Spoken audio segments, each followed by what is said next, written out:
Sometimes I think that this channel is just a never-ending parade of negativity, but then I remember that it's fun to get angry and constructively criticise things, so here's a discussion of why I don't like the character of River Song on Doctor Who. The thing about River is that she is so incredibly two-dimensional. Her entire life revolves around the Doctor, to the extent that I genuinely cannot imagine what she does when she's not with him. I mean, we know that for the most part she's in jail, and she has the ability to escape from jail, but for some reason she only does that when the Doctor is around, and then when the adventure is over she just goes back to sit complacently in her cell and wait for him? Any semblance of an independent personality that was established in her first couple of episodes, Silence in the Library and Forest of the Dead, is pretty much erased later on. For example, we find out later on that River went into archaeology not because she had an actual interest in it, but to find, you guessed it, the Doctor. The interesting thing about River, of course, is that her timeline runs back to front with the Doctor's, so that when she first appears, she is a fully formed character, and everything that we see on from that point is sort of a regression for her. This has sort of allowed Stephen Moffat to get away with the way he pulled off her death, because instead of properly dying, the Doctor saves her to the database of the largest library in the universe, where apparently she lives in peace and harmony and takes care of computer-simulated children.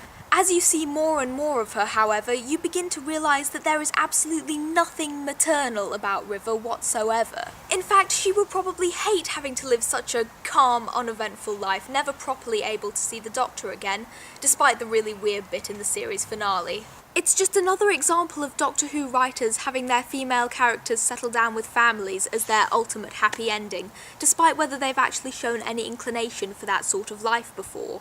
Relating a little bit to how River is not a maternal character at all is her use of violence. Here I feel that Moffat has fallen into the common misconception that giving a woman a gun makes her a strong female character, which is just not the case. One of my least favourite River scenes is in The Big Bang when she's facing down a Dalek, preparing to shoot it, and the Dalek is literally begging for mercy. I don't think you understand what a significant thing that is. Daleks are creatures that exist to follow orders, and yet here is one thinking for itself and begging for its own life. And she kills it, and the scene is meant to be nothing more than a little exciting action. And it just doesn't make sense that the Doctor, who doesn't like to use violence unless he absolutely has to, who doesn't like guns, would just be okay with that. To be honest, they could have used that inconsistency to explore the Doctor's relationship with violence and death, but instead they just write it off with one line. I shouldn't like that, kinda do a bit. Which is the same as saying, this is really out of character, but we don't really feel like addressing that because it's part of the entertainment. Lazy writing. And in my mind, it makes the Doctor-River relationship less believable. Speaking of unbelievable relationships, River is bisexual. Well, that has been made completely unclear by the actual TV show, although it has been confirmed by Stephen Moffat in this tweet. It just does not sit well with me to claim that a character is queer and then pretty much exclusively portray them as straight, because it's taking the easy way out and avoiding audience backlash while also not properly representing members of the audience who may identify as bisexual. And let's be honest, a tiny proportion of the fan base is gonna see that tweet anyway.